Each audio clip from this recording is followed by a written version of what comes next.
இப்போ ஒரு ஜக்காத்து பணம் வச்சுருக்கோம் எடுத்து அதை யாருக்காச்சும் சம்பளமாக நம்ம கொடுக்கலாமா அல்லது போனஸாக அந்த ஜக்காத்து பணத்தை கொடுத்து நம்ம சரி கட்ட முடியுமா அப்படின்னு ஒருத்தவங்க கேட்டுக்கிறாங்க. அதுக்கு உண்டான தெரியும். ஜக்காத்து பணங்கிறது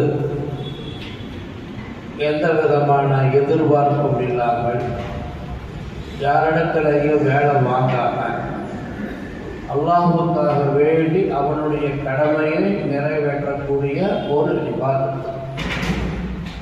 சம்பளம் அப்படிங்கிறது அதற்கு சம்பளம் நிர்வாகம் கொடுக்கறது கட்டாயம். அதற்கு ஜக்காத்துடைய பணத்தை உபயோகிக்கிறது கூட. அதே போல எதுவெல்லாம் பொது சொத்துக்களாக பொதுவான நிலைகளில் இருக்கிறதோ அதுக்கெல்லாம் ஜக்காத்து கொடுக்க கூட. அப்படின்னா என்ன? உதாரணமாக பள்ளிவாசல் கட்டுறது, பள்ளிவாசலுடைய பராமரிப்பு செலவு, மதரசாக்கள் கட்டுவது, மதரசாக்களுடைய பராமரிப்பு செலவு, அதனுடைய டெஸ்க் வாங்கிறது, கிதாபு வாங்கிறது, இதெல்லாம் கூட. ஆனால் மதரசாக்கள் இருக்கக்கூடிய மாணவர்கள் மாணவிகளுக்காக வேண்டி குரான் கிதாபு வாங்கி கொடுக்கறது, ரேகாலி வாங்கி கொடுக்கறது, இதெல்லாம் கூடும். ஆக கொடுக்கப்படக்கூடிய பொருள் தம்லீக் என்ற ரீதியில் இருக்கணும்.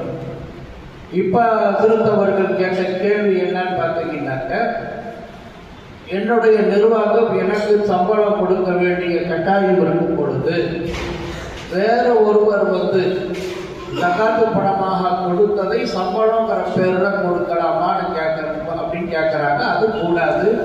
கண்டிப்பாக அதை முதல்ல அவங்க வாங்கவும் கூட.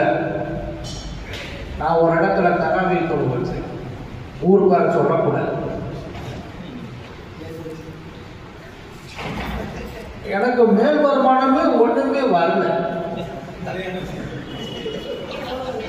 நல்ல பெரிய ஆளுகள் இருக்கிற இடம் அது.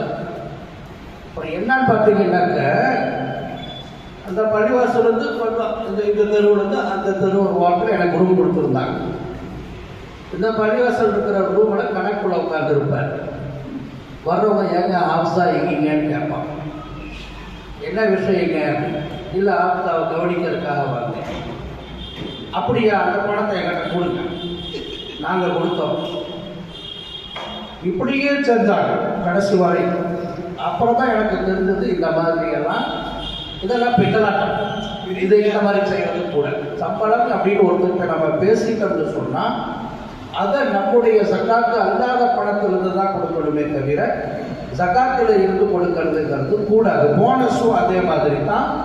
அது சம்பளத்தினுடைய ஒரு பகுதி. அது ஒருவர் ஒரு வருஷம் வேலை செஞ்சுட்டாரு அப்படிங்கிறதுக்காக வேண்டி போனஸ் கொடுக்கறதுங்கிறது வாஜிப்பு. உனக்கா மாதம் அல்லது வாரம் சம்பளம் கொடுத்ததில்லை, போனஸ் எல்லாம் கொடுக்க மாட்டேன் அப்படின்னு சொல்லக்கூடாது. போனஸ் வருஷத்துக்கு ஒரு முறை கொடுக்கறதும் சம்பளத்தினுடைய ஒரு ஜுசுவுங்கிறதுனால அந்த போனஸ் பணத்துக்காக வேண்டியும் ஜக்காத்து பணம் கொடுக்கறது கூட.